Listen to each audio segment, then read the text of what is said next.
gente trouxe aqui essas informações principalmente para os dirigentes, né, que são os ordenadores, ou seja, os dirigentes das unidades acadêmicas, que são os coordenadores dos campos e os diretores dos institutos e dos núcleos, e seus respectivos adjuntos também, né? Então, o coordenador e coordenador adjunto, diretor e diretor adjunto podem ser ordenadores de despesa. E aí eu senti, né, essa necessidade da gente trazer essas informações para compartilhar com vocês. E caso vocês tenham alguma dúvida relacionada a isso, vocês fiquem à vontade para nos contactar. A gente vai começar falando o que é um ordenador de despesa, né? O ordenador de despesa é toda e qualquer autoridade, né, de cujos atos resultarem em emissão de empenho, autorização de pagamento, suprimento ou dispêndio. Isso está previsto lá no primeiro artigo, no parágrafo 1º do artigo 80, né, do Decreto-Lei 200 de 67. Se vocês forem reparar, essa legislação de execução orçamentária e financeira ela é bem antiga. Isso é um aspecto que a gente estava até comentando, né, no Fórum de Proreitores, né? A legislação sobre contratação ela acabou de ser atualizada, né, a partir da edição da 14133, que é a nova lei de licitações e contratações, né? Porém, a lei de execução orçamentária e financeira, a principal delas é a 4.320, que é lá de 64. E aí a gente traz agora o decreto que legisla sobre ordenação de despesa, que também é lá de 67, né, que é o Decreto-Lei 200. Então, a gente também sente essa necessidade de uma atualização nessa legislação de execução orçamentária e financeira, porém, não tem uma perspectiva próxima disso acontecer. A gente tem conversado com o pessoal lá do Ministério da Economia, mas eles não sinalizam que essa atualização vai acontecer. O ordenador também pode ser caracterizado, né, como uma autoridade com atribuições definidas em ato próprio, entre as quais as de movimentar créditos orçamentários, empenhar despesas e efetuar pagamentos. Essa é uma instituição normativa mais recente, né, que é lá de outubro de 91. E aí a gente vai entrar na parte relacionada à responsabilidade do ordenador de despesa, né? Então, como a gente trata de recurso público, ou seja, eu estou autorizando gastos públicos, eu tenho uma série de responsabilidades, conhecimentos que eu preciso ter. A responsabilidade do ordenador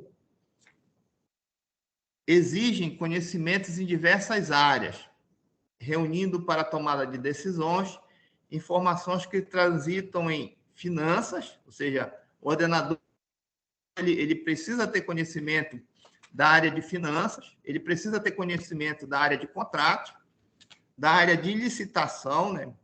E é por isso que a gente tem essa preocupação de trazer, né, essa capacitação para vocês. Conhecimento sobre obras, recursos humanos, transparências e bens patrimoniais. Então, se a gente for observar, né, a ordenação de despesa, ela envolve uma série de fatores que exige da gente que a gente tenha um conhecimento largo sobre diversos aspectos dessa execução orçamentária e financeira e também da área de contratação, né?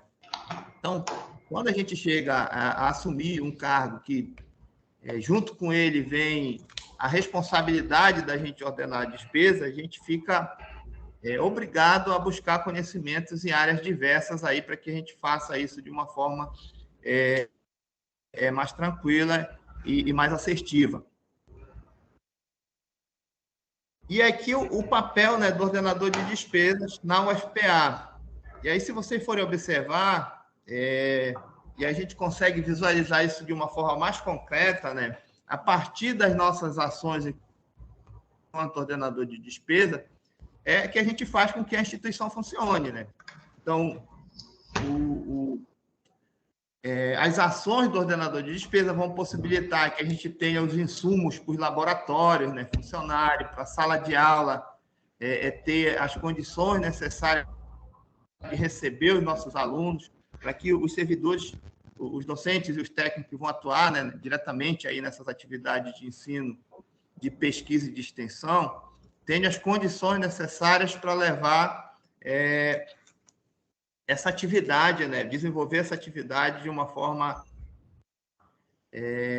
que seja a contento, né, do que espera da nossa atuação enquanto organização pública. Na área de manutenção predial também, a gente atua, o papel do ordenador é fundamental, né? Na área de gestão de pessoas também, na aquisição de materiais, na própria construção de novos prédios. Então, o papel do ordenador ele está presente a todo momento dentro do funcionamento da instituição. E ele é preponderante para que ela consiga atingir os seus objetivos, né? Só que, como a gente falou anteriormente, a gente precisa ter esse conhecimento para que isso aconteça de uma forma tranquila e assertiva. Essa figura aqui, ela traz um resumo desse papel que a gente tem enquanto ordenador, né? Então, a despesa pública, ela basicamente tem essas 3 etapas, né? Que é empenhar, liquidar e pagar. Então, a ordenação da despesa ela começa no momento em que o ordenador vai lá, autoriza aquela despesa, ele dá autorização para que seja feito o empenho, né, para que aquele serviço seja contratado, ou aquele bem ou insumo seja comprado. A partir do momento que o fornecedor ou prestador de serviço entrega esse bem, o ordenador vai checar, né, se foi feito a contento, como foi contratado, para que ele possa fazer a liquidação, dizer, olha, está tudo ok com a reforma que estava prevista aqui, a sala foi pintada de acordo com o que a gente demandou e a empresa já entregou o serviço, agora eu vou fazer a liquidação para autorizar o pagamento. Após a liquidação, o ordenador vai lá e autoriza o pagamento daquela despesa. E aí eu queria chamar a atenção, gente, para uma questão relacionada ao empenho. Eu tenho recebido aqui mais demandas, porque, como eu falei para vocês, a legislação relacionada à execução orçamentária e financeira ela é bem antiga, de 64, né? A principal delas é a Lei 4.320, e ela fala de exercício financeiro. Então, o que ela chama de exercício financeiro? É aquele período entre 1º de janeiro e 31 de dezembro. Então, todo empenho que a gente faz nesse período, ele é passivo, por exemplo, da gente, olha, caso tenha acontecido algum problema, eu posso cancelar esse empenho e redirecioná-lo para uma outra despesa, se for o caso. Porém, a partir do momento que eu escrevo esse empenho em restos a pagar, eu não tenho mais essa possibilidade. Ou seja, se eu empenhei ele para uma determinada empresa e eu fizer o cancelamento, esse recurso não existe mais para mim. Então, dentro do exercício, há a possibilidade de eu cancelar um determinado empenho e redirecionar para uma outra despesa, se for o caso. Mas, a partir do momento que ele vira o exercício, ou seja, ele entra em resto a pagar, se a empresa a qual foi empenhada não executar esse serviço, a gente não tem mais como reaver esse recurso, ou seja, aquele empenho vai ser perdido. E eu estou chamando a atenção para isso porque a gente tem tido alguns problemas relacionados a essa questão. Então, quando vocês forem autorizar despesas que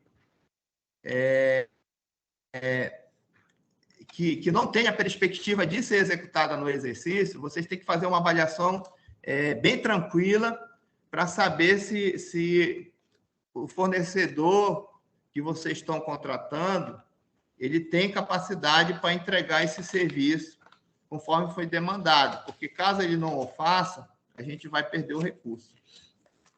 Logicamente que existe toda a questão relacionada às penalidades que a gente pode aplicar a esse fornecedor, mas, por outro lado, gera um prejuízo para a instituição, uma vez que recurso hoje na administração pública é algo que está muito escasso. Os nossos orçamentos vêm sofrendo cortes embora a gente venha crescendo, né, os orçamentos eles vêm diminuindo, ou seja, é uma coisa tanto quanto ilógica, porque uma instituição que cresce a todo ano tem orçamento reduzido praticamente a cada ano.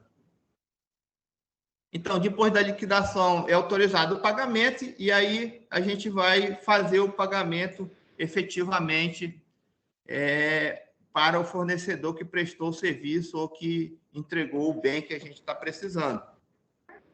Aí, gente... Tá doido. Essas 3 etapas que eu falei para vocês são as etapas da despesa, o empenho, liquidação e pagamento. Agora, é fundamental, como a gente falou anteriormente,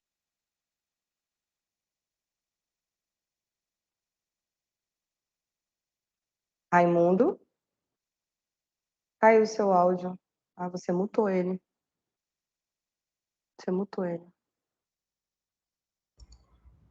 Eu acho que ele fechou sem querer lá. Tá, só um minutinho, tá? Tá me ouvindo aí, Josi? Não. Tô sim, tô te ouvindo. É que tá mudo dele aqui. Já retornou, Raimundo. Perfeito. Gente, a que parte vocês pararam de me escutar? Você estava finalizando essa parte de etapas da despesa pública. Certo. A parte que eu falei sobre RP, todo mundo escutou, tranquilo? Sim, resta pagar, ok. Perfeito. Então, gente, essas 3 etapas são as etapas da despesa, empenho, liquidação e pagamento. Só que, como a gente falou anteriormente, o ordenador ele precisa ter conhecimentos diversos sobre finanças, sobre contabilidade, né? Sobre gestão de pessoas, inclusive. E aí eu vou falar agora sobre 2 etapas, uma que antecede, né, a execução da despesa, que no caso é a contratação, e a última delas, que no caso é a prestação de contas, que são fundamentais, né, para que esse processo ele tenha o andamento correto e respeite as normas que estão vigentes. Então, a gente começou falando da despesa, mas antes da gente autorizar a despesa, tem a etapa da contratação, que é o objeto, inclusive, do nosso curso hoje. Que a Josi vai entrar depois com a questão da contratação direta, né? Então, a principal legislação, as principais legislações, né, que regem a contratação na administração pública, começa com a Constituição de 88, né, artigo 37, inciso 21, a Lei 866 de 93, né, que vai estar vigente até 1º de abril de 2023. A partir de abril de 2023 vai começar a valer apenas a 14133, né? A gente também tem a Lei 10.520 de 2002, a IN 5 de 2017, que também vão ser extintas, né, a partir da vigência apenas da Lei 14133 de 2021. Então, gente, esses são alguns dos normativos que regulam a contratação na administração pública. E aí o que eu quero chamar a atenção para vocês, principalmente para os ordenadores de despesa, é que não existe autorização de despesa sem a contratação respeitando esses normativos que a gente citou e alguns outros que não aparecem aí, né? Então, por exemplo, para mim, autorizar uma despesa, primeiro eu tenho que fazer o processo de contratação. Ou seja, como a Josi vai falar hoje de contratação direta, pode ser uma dispensa, no caso. Esse processo de dispensa, ele também está regulamentado nesses instrumentos aí. Então, a gente tem que observar todos os aspectos relacionados a esses normativos para poder fazer essa contratação.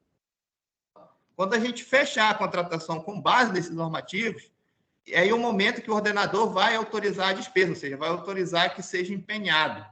Então, antes de que esse processo de contratação ele tenha sido encerrado, cumprido todos os requisitos, não há de se falar em autorização de despesa.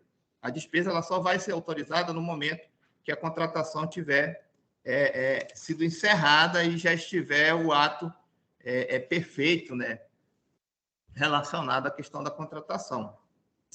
Bom, e o último momento é a prestação de contas. Então, esses processos que a gente autoriza de despesas, todos eles são objetos de auditoria, né? Não sei se tem alguém da Audin, mas a Audin tem um plano, né?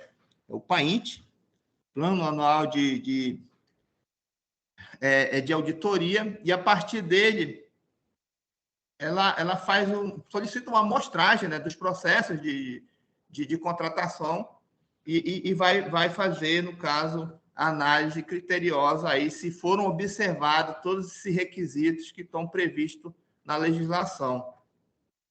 Então, o ordenador de despesa, nesse momento da prestação de conta, ele deve demonstrar a regularidade de seus atos, pois é o responsável pela aplicação orçamentária. Isso está previsto lá no artigo 70, parágrafo único da Constituição Federal. Então, primeiro momento da contratação, depois a gente autoriza o empenho, né? O fornecedor entrega, a gente faz a liquidação dessa despesa. Depois que é feita a liquidação, a gente efetivamente vai fazer o pagamento dessa prestação. E depois do pagamento, né, os processos a gente tem que ficar disponíveis, e aí entra a questão da transparência, né, para que, caso seja demandado, ou seja, a auditoria requisite esse processo para fazer uma análise, esteja disponível para que seja auditado. A outra questão que eu queria trazer para vocês é sobre quem são os ordenadores de despesas na UFPA, né? O ordenador de despesa originário da UFPA é o reitor, que é a autoridade máxima da instituição. Só que, através de portaria, ele delega para o pró-reitor de administração, que é referente à ordenação da despesa de todo o recurso da UFPA, ou seja, o pró-reitor de administração, ele tem autoridade delegada pelo reitor, né, para fazer a ordenação do recurso de toda a universidade. E ele delega também aos dirigentes máximos, né, e os adjuntos das unidades acadêmicas referente à ordenação da despesa dos recursos alocados em suas respectivas unidades. Então, os dirigentes das unidades acadêmicas e seus adjuntos, eles têm autoridade delegada pelo reitor para ordenar as despesas que estão nos orçamentos que são destinados à sua respectiva unidade. Ou seja, aquele orçamento que está lá no plano de gestão orçamentária anual da unidade. Agora, gente, para que vocês vamos dizer, formalizem essa autoridade, vocês vão precisar da portaria. E aí eu queria chamar a atenção para aqueles ordenadores que ainda não têm a portaria, que solicite junto à Progep, né, para que tenham já formalizado essa autoridade para que possam fazer a ordenação que lhes é devida da despesa relacionada aos orçamentos das unidades. A outra questão que eu queria também chamar a atenção, e depois a Josi deve mostrar para vocês de forma prática, é sobre as homologações nos sistemas do governo, principalmente no Comprasnet. Hoje, o pessoal que faz contratação direta na unidade, quando vocês fazem cotação eletrônica, o servidor responsável lá por fazer a cotação, ele já homologa lá, né, o resultado, homologa não, ele já adjudica o resultado da cotação. Porém, a homologação ainda está vindo aqui para mim. E, nesse caso aí, os ordenadores das unidades que fizeram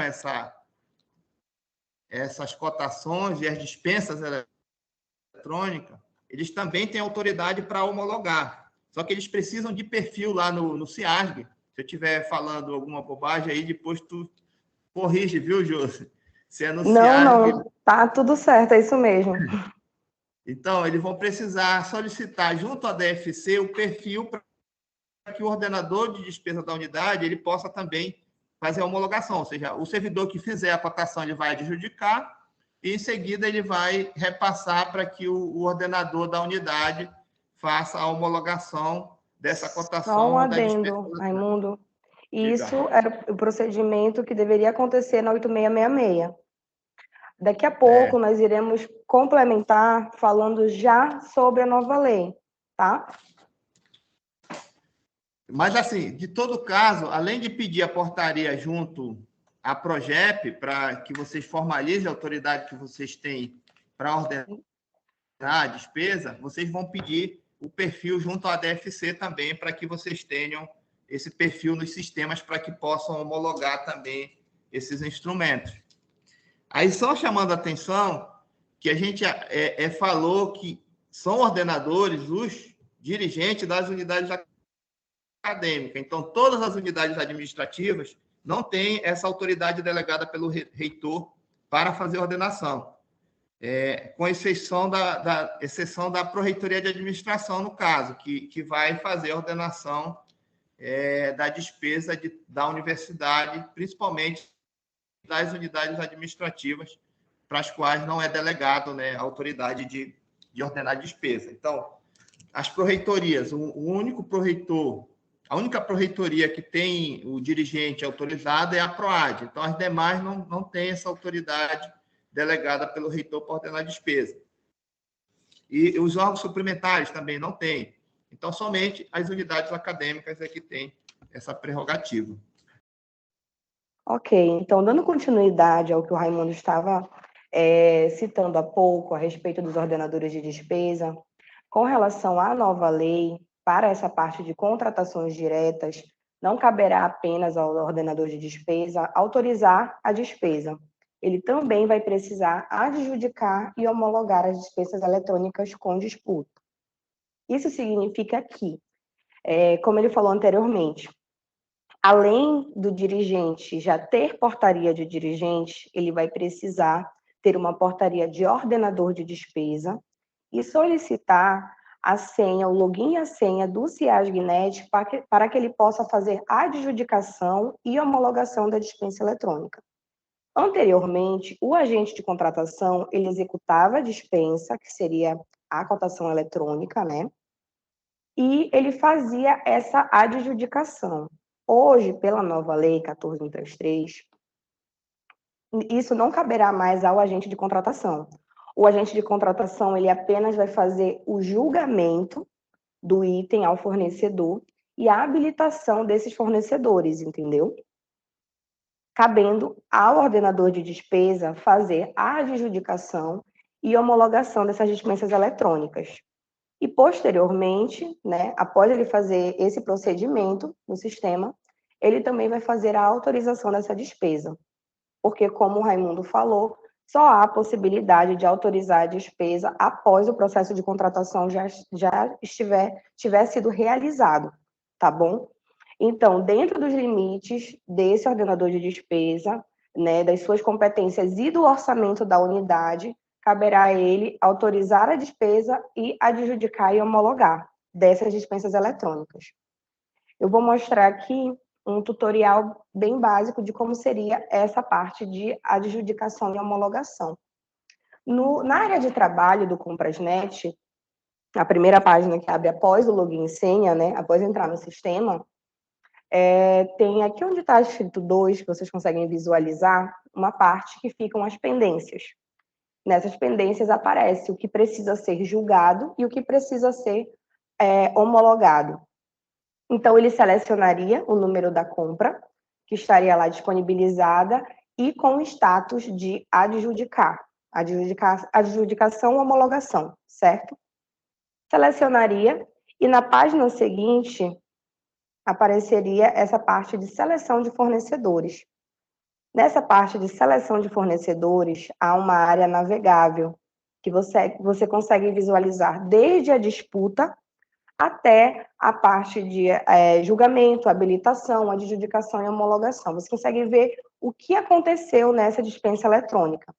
Essa área é uma área nova que foi criada no sistema, né, para se adequar à nova lei, a essa parte de dispensa eletrônica, que não veio só com a nova lei, mas também com uma instrução normativa. Então, ele prosseguiria a essa tela de adjudicação e homologação.